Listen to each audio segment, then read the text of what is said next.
I went to the corner, my friends, they weren't there. They said, hey man, you want your share? I turned around and walked away. I didn't want to live nowhere.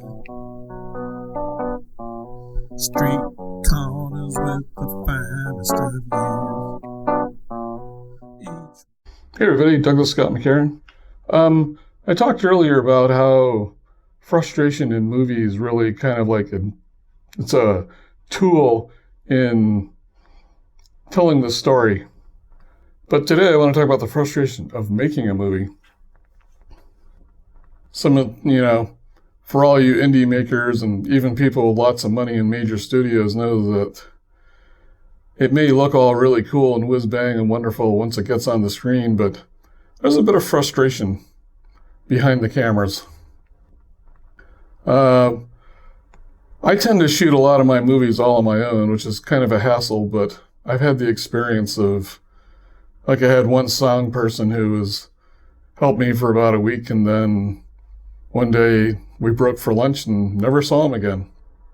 So I had to learn how to run all the equipment. I also had someone who's going to watch the cameras. They also disappeared one afternoon.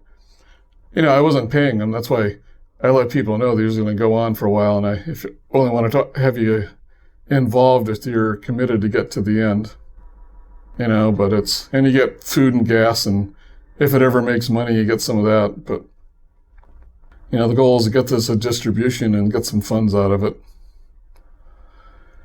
And then, you record something and something, I had one camera person who was really kind of enamored with the idea of having one person in focus and one slightly out of focus. And I found that really annoying to look at, and everybody else I know who looked at it didn't like it. So,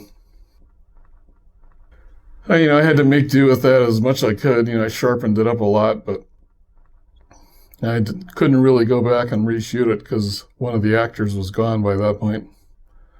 So I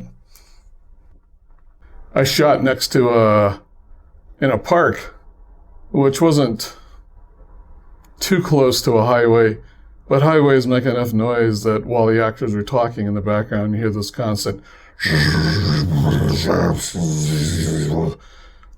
So going in and cleaning that out, which means you're kind of affecting the voice and balancing all of that, so it's somewhat listenable to.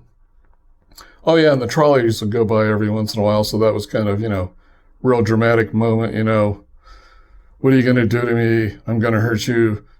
You think so? I'm going to hurt you. Ding, ding, ding, ding, ding. So you reshoot that. There's a clip on YouTube from, what was a show called Burn Notice. And it's nothing but, they filmed outside Miami, and Miami International Airport has a plane taking off about every minute. So they're like talking, and they're just like, damn airplanes, damn airplanes, damn airplanes. Oh, no, damn airplanes. It's pretty funny. So funny in a frustrating way. I'm glad I shoot digital, because I can only imagine if I was shooting film and had something like this. Like if you break a film, it's like, well, you're kind of stuck. Whereas digital, you can always go back to the original thing and rebuild.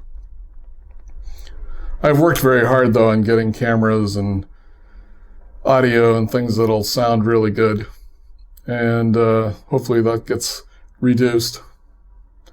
So it's an odd mixture of making a movie of love, commitment, enjoying the art, frustration, boredom, excitement. So you just have to really want to do it, especially if you don't know if there's going to be a payoff at the end, which is true of most movies.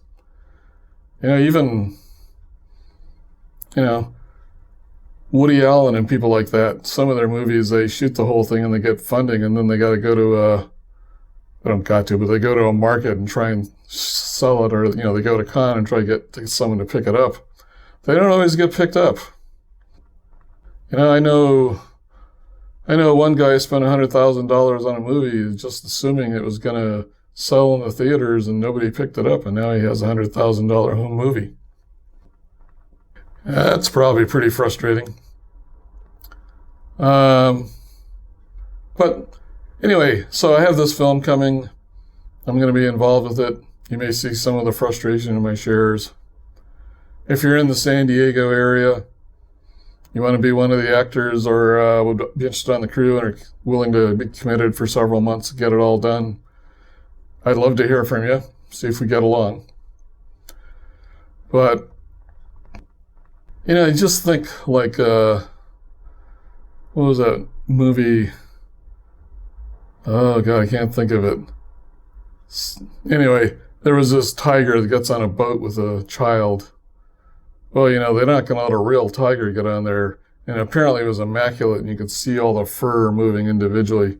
You can just imagine how many months and months of working on that graphic that involved. There's also the frustration, like if you do chrome screen or green screen, and if you don't get the lighting just right, you can see the shadow. Like, you can see behind my head, there's a little bit of a shadow. You have to have a big enough area and good enough lights that are uniform so that it all blends properly. Yeah, it's just wild. But, I don't know why. I seem to enjoy doing it. And having been a bookkeeper most of my life, the tedium doesn't seem to bother me. It's like a weird mixture of, this is a lot of fun, and, oh man, this is just going on forever. But, some really good movies come out. I'm about to put out a good one, so just sharing that with you.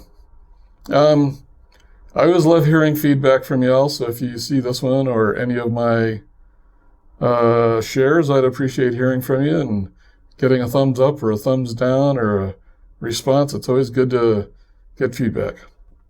Okay, thank you very much. Douglas Scott McCarron. Till next time.